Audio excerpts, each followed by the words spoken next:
Hello, my internet fans. It's 2012. Great way to start it off with a brand new episode of Stat Boy Rants. Officially, episode number 24. Yay. 24, 23 episodes in half the year. We're going to shoot it all the way to the stars. And like I say, 2012. Brand new year. The holidays are over. Thank goodness.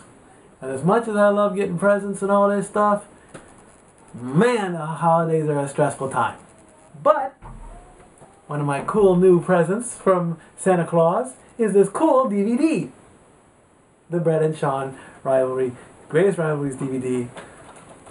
3-disc set. There you go. 1, 2, 3. You know, and we watched this Christmas Eve or Christmas night. We watched this, I believe. I fell asleep during the last part, so I need to go back and watch it again. But get that DVD. It's a good DVD. I liked it.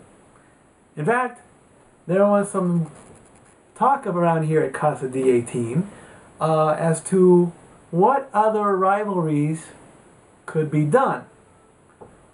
But then I quipped in, it's like, well, now wait a minute. You could always find that it factor. For example, of course, with Brett and Sean, it was the screw job. That's the big part of the rivalry. You know, it was a major thing.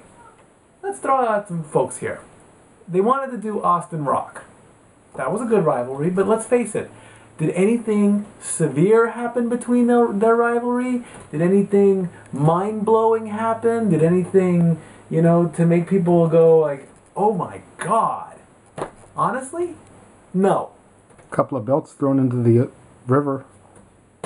Yeah, but that doesn't really mean anything, I don't think.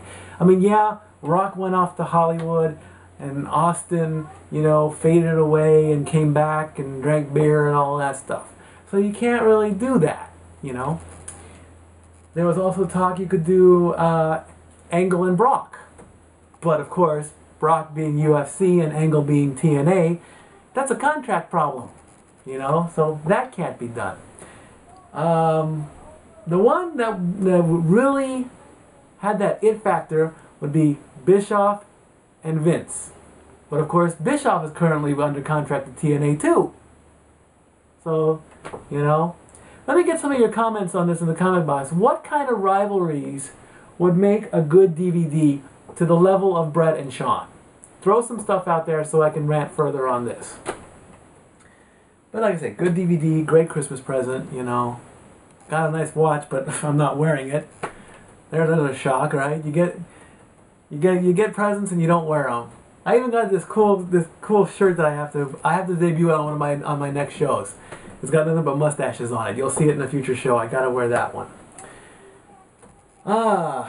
We ended out UFC in 2011. Ended 2011 with the UFC on the 30th, and of course the big hype was Brock Lesnar and Alistair Overeem in Brock's return match from a 14-month hiatus with tuberculitis, which is the colon disease he had. And remember, folks, he had a foot of his colon removed, which is like, ugh. So I went over to my friend's house, Jeremiah, thank you, and basically the match only lasted 2 minutes and 26 seconds, and the thing that did Brock in was a kick to the liver, which is right here, okay? The thing was, Alistair landed the kick, and at first Brock took it, and then it's like he either winced or inhaled. He went, ugh, like that, and he just crumpled. It looked like he was about to puke. Now, if you get hit in the stomach or the ribs or down in this area hard enough, you're going to puke. Because you're going to go like this. You're going to get all doubled over. He crumpled over. Alistair caught on him, pounded on him a couple times.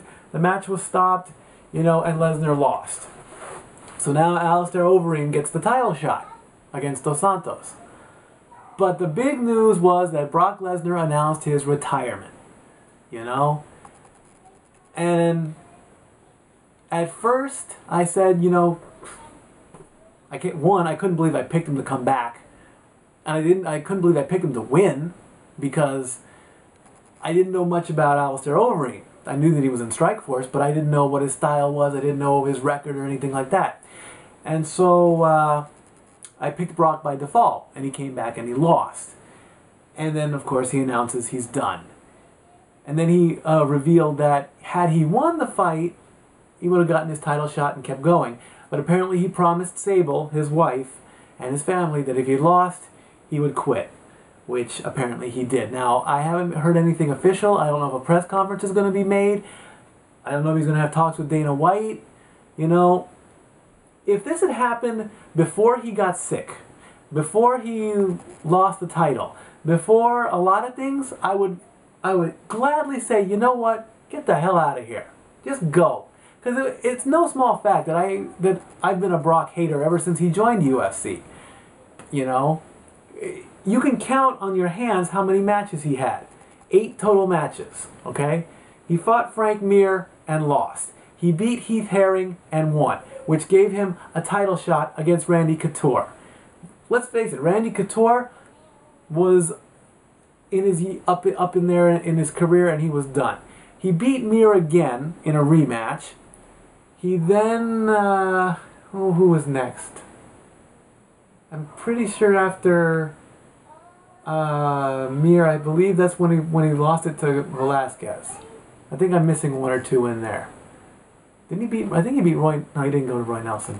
Anyway, but you know, then he got sick. Then he lost the belt. Then the whole thing with the Undertaker happened, if you remember that, against. And as soon as he announced his retirement, rumors started going crazy that Brock Lesnar is the one behind the 2012 he comes back on Monday Night Raw. And if you're following Jim Ross on Twitter at JR's Barbecue, there's a plug for you, JR, he said it's a one-time thing, you know. Plus, Brock took some shots down here, so I don't think he's going to be able to physically perform. I mean, you lose a foot of your colon, you get kicked there. They thought he might have broken a rib, because let's face it, if you're getting kicked in your midsection, you're going to break a rib. So, you know, he is in no condition. I don't even think 2 months is enough time for him to come back. But, you know, so I'm kind of sad that Brock's going. I don't know what the details of his contract was. If he finished out his contract and lost, that's okay. But, you know, not to go out like that. I want to see, if you win a match and you go out, you're cool. If you lose a match and you feel like, I don't want to do it anymore, and that's kind of like going out like a chump. So, Brock, thanks for everything, and if you come back to WWE, you know, who knows what's going to happen. There's talk that he could go up against Taker at Mania, or there's talk he could just come back for a one-time thing. I really won't care either way, because I'm torn down the middle. The match you missed, by the way, is Shane Carwin. Shane Carwin, thank you. How did I miss Shane Carwin? That was a good match, too. So there you go. Carwin, Herring, Couture, Mir twice, Velasquez, and Overeem. And Min Soo Kim in Dynamite USA in his debut. In his debut. There's one more, because he was 5-3 in his career, and I've only listed 7. Mir twice, Carwin, Herring. He's 8-3. 8-3? So 11 matches? Oh no, 8 total fights. 8 total 5-3. fights. Mir twice, Carwin, Velasquez, Herring, that Japanese guy you just said. Yeah. The Japanese guy, Min Soo Kim. Yeah. Herring, Couture, Mir, Carwin. Yeah. Then he lost to Mir the first time, Velasquez and Overeem. There you go. Step Boy approved.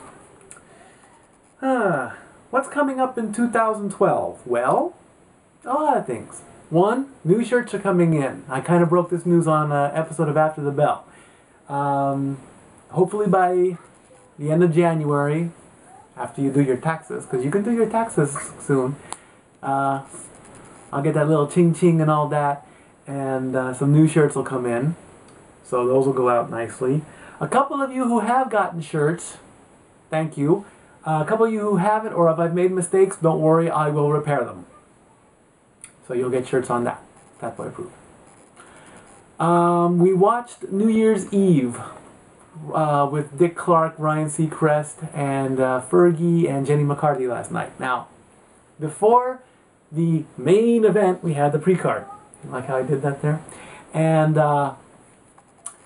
they counted down the top 40 New Year's performances. Number one being Jennifer Lopez from last year. Big no-no. Too soon. Much too soon. A current performance is the top spot? No. No. There were much better performances than J-Lo. She looked hot in the bodysuit with the glitter and the sparkles, but no. Do I know which one was number one in my opinion? Not really, because I don't remember much about New Year's last night. Because I was tired and I went to work. There you go. Dick Clark, 82 years old. Looked okay, sounded horrible. I understand he had a stroke. I get that. Okay? I know what a stroke does to your brain. It paralyzes you, you know? And in a way, I kind of did his voice, you know, and I compared it to a Frankenstein monster. Mr. Dick Clark, I apologize for that. But do the voice. No, I'm not doing the voice. I cannot do the voice. I got decked for it last night 3 times. Jay decked me 3 times because I did the voice. Just watch the performances, okay? I cannot do the voice. I just can't. It's just so. It's just he talks like this. There, are you happy I did the voice? I am so gonna hear it from that one. I didn't want to do it. They made me do it. They tied my arm behind my back. But you know, somebody actually tweeted to JR's Barbecue, at JR's Barbecue, that Dick Clark's voice is worse than JR's Bell's palsy. That's a big red flag. That is not cool. You don't do that. The man had a stroke. He's sick. He's trying to recover. He's trying to fight on through. But at some point, you just gotta say you're done. Like Kirk Douglas, he's in his 90s and he's still trying to go. So, you know, I don't want to see... I mean, Ryan Seacrest, you're no Dick Clark. You may have had a cool radio show, you may have done American Idol, but come on, you are not Dick Clark. You may be 40 years younger than him. You're a metrosexual, that's what you are. You are so metro. Also, during the special, the Disney Corporation, which I am a cast member of, announced, and I'm sharing this because 1, I'm a cast member, and 2, I want to give them a little plug, that this year is leap year, February 29th, okay? On February 29th at 6 a.m., the park is going to open, and it's going to stay open for 24 hours, okay?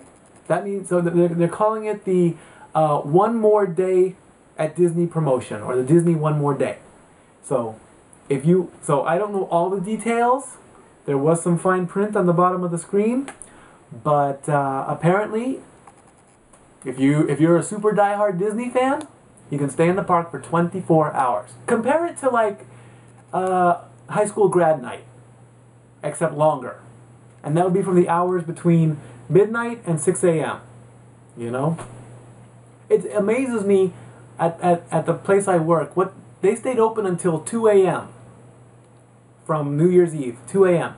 They shut down the park, they get rid of everybody, they clean up the park in 6 hours time or 5 hours time, and they do it all over again. And that's amazing. That's the power of Disney right there.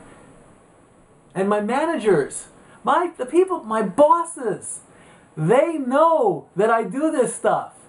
And they watch and they critique me. You know, it doesn't affect my job though, it's more of a personal thing. So, you know, and I thank my managers for watching, you know. I'm not going to go out by names yet, but... And one of my managers asked even about the Dads on Wrestling. He goes, are the Dads on Wrestling still together? I go, of course, we're just taking a New Year's break. Dads on Wrestling is still going strong. They're in their 50s and they're in episode-wise. Me? I'm halfway there, so, you know. So, that's pretty much it. Let me just quickly touch that 2 of you put comments about... on the Sean Black interview. I'm going to save that for, that'll be the next episode coming up. You want to know about my training at Santino's. I will touch on that. I'll tell the whole story in a future episode. I promise you that. So, 2012 is off to a great start. Who knows where the channel's going to go? We're going to make it bigger and better. Shirts are on the way. Watch for us on this channel. Thank you, 2011. Hello, 2012. We're starting out. Of course, 2011 was Stepway approved. And this episode, I'm out.